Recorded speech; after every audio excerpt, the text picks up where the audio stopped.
Good morning. आप सभी लोगों का स्वागत है आपके अपने परिवार फ्यूचर ऑनलाइन क्लासेस सोनपुर में। आज हम इस वीडियो में आप सभी लोगों को दो महत्वपूर्ण बिंदुओं के ऊपर बात करने वाले हैं।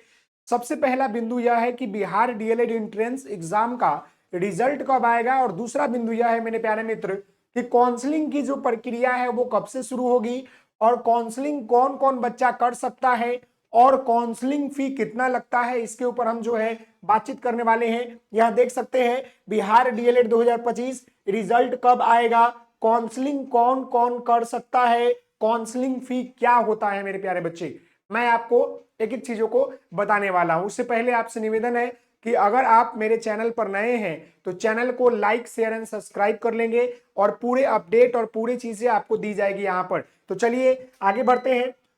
सबसे पहले मैं आपको बताना चाहूंगा कि बिहार डीएलएड का रिजल्ट कब तक आएगा। देखिए, मैं एक एक चीजों को डिफाइन करते हुए बताऊंगा ताकि आपको दिक्कत नहीं हो। जैसे कि आपको पता है मेरे प्यारे मित्र कि आपका जो है ऑब्जेक्शन फॉर्म भरने का तरीका, क्वेश्चन के ऊपर ऑब्जेक्शन करने का तिथि जो था 13 अक्टूबर 2000 आपका जो है 25 था। अब ये ऑब्जेक्शन का निदान निकलेगा। ऑब्जेक्शन का निदान जो है एक वीक में निकल जाता है, यानी एक वीक अगर जोड़ा जाए तो ये 20 अक्टूबर चला जाएगा, 20 अक्टूबर जो है चला जाएगा। लेकिन आपका जो ये फाइनल रिजल्ट जो है, फाइनल जो है आपका रिजल्ट, यह जो है मेरे प्यारे मित्र मैं आपको अपने स्तर से बता दूं तो यह जो है 25 से लेकर 30 अक्टूबर 2025 को देखने को मिल जाएगा। यानी कि आपका जो ये रिजल्ट है ये कब आएगा, तो 25 से 30 अक्टूबर के बीच जो है रिजल्ट आपको देखने को मिलेगा। अब रही बात कि काउंसलिंग की प्रक्रिया कब शुरू होगी। देखिए, काउंसलिंग क्या होता है इसके ऊपर हम आपको बताएंगे। ये काउंसलिंग जो होता है आपको कॉलेज में एडमिशन लेने के लिए एवं अपने मनपसंद कॉलेज चुनने के लिए होता है। समझ गए ना। तो ये काउंसलिंग की प्रक्रिया आपका जो शुरू होगा यह आपका जो है सेकेंड वीक ऑफ नवंबर 2025 में ये जो है क्या होगा, शुरू होगा। ये बातें समझ गए। अब जो है अब आगे बढ़ते हैं। जो मेन मुद्दा जो सवाल था कि काउंसलिंग कौन कौन कर सकता है। देखिए, काउंसलिंग कौन कौन कर सकता है वो हम आपको बता दें। तो सबसे पहले वह बच्चा जो डीएलएड एंट्रेंस एग्जाम दिया हो, डीएलएड एंट्रेंस एग्जाम दिया हो, वह बच्चा कर सकता है। साथ ही साथ डीएलएड एग्जाम पास होना चाहिए, पास होना चाहिए। मतलब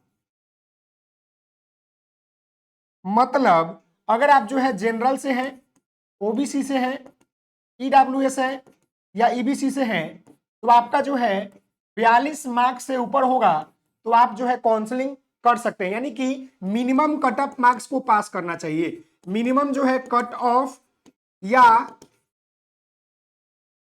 पासिंग मार्क्स होना चाहिए, पासिंग मार्क्स होना चाहिए। वही बच्चे जो है क्या कर सकते हैं, काउंसलिंग कर सकते हैं। वहीं पर बात कर ले एससी एसटी और पीएच वाले के लिए, तो इनको जो है 36 मार्क्स जो है होना चाहिए तो भर सकते हैं।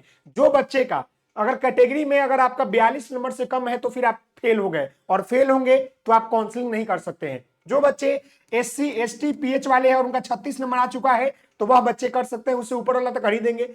36 नंबर से ऊपर है तो आप कर दीजिएगा, 36 नंबर भी है तो कर दीजिएगा, लेकिन 36 से कम है तो नहीं कर सकते हैं। उसी प्रकार अगर आपको यहां पर 42 से कम है तो नहीं कर सकते हैं।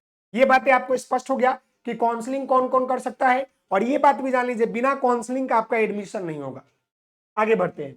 अब जो है काउंसलिंग यहां पर जो है फी कितना लगता है इसके ऊपर बात करें। काउंसलिंग करने के लिए पैसा लगता है। बिहार बोर्ड लुटेरा बोर्ड है, वो सब चीज में लूटता है। एग्जाम फॉर्म भरवाया उसमें लूटा, ऑब्जेक्शन करेगा उसमें लूटेगा, काउंसलिंग करवाएगा उसमें लूटेगा, और एडमिशन लेगा उसमें लूटेगा, सब में लूटता है। चलिए, काउंसलिंग फी कितना लगता है इसके ऊपर बात कर ले। तो यहाँ कैटेगरी वाइज लगता है। अगर आप जो है जनरल से हैं, आप जो है ओबीसी से हैं, आप जो है ईडब्ल्यूएस से हैं या ईबीसी से हैं, तो आपका जो पैसा लगेगा काउंसलिंग करने के लिए वो 500 लगता है। वहीं पर अगर बात कर ले, अगर आप जो है एससी कैटेगरी से हैं, एसटी है या पीएच कैंडिडेट है तो आपको जो लगता है वो कितना लगता है वो मैं बता दूं, तो आपको जो है 350 रुपए लगता है।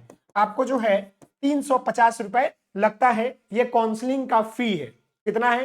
काउंसलिंग का fee. General, OBC, EBC, EBC, EWS 500, SC ST PH वाले का 350। ये काउंसलिंग करने के लिए होता है।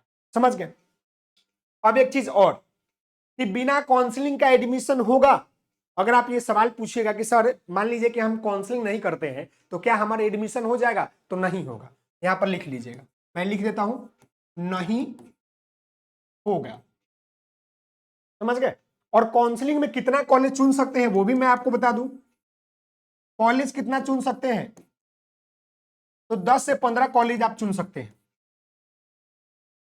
कॉलेज, समझ गए? तो काउंसलिंग से रिलेटेड जो भी सवाल था कि काउंसलिंग में फी कितना लगता है वो हमने आपको बता दिया। फिर हमने यहाँ पर आपको बताया कि काउंसलिंग कौन कौन कर सकता है। डीएलएड एंट्रेंस फॉर्म भरा हो, डीएलएड का एग्जाम दिया हो और डीएलएड का मिनिमम कट ऑफ मार्क्स पास हो। फिर यहाँ पर जो है काउंसलिंग क्यों किया जाता है? कॉलेज प्राप्त करने के लिए, मनपसंद कॉलेज के लिए।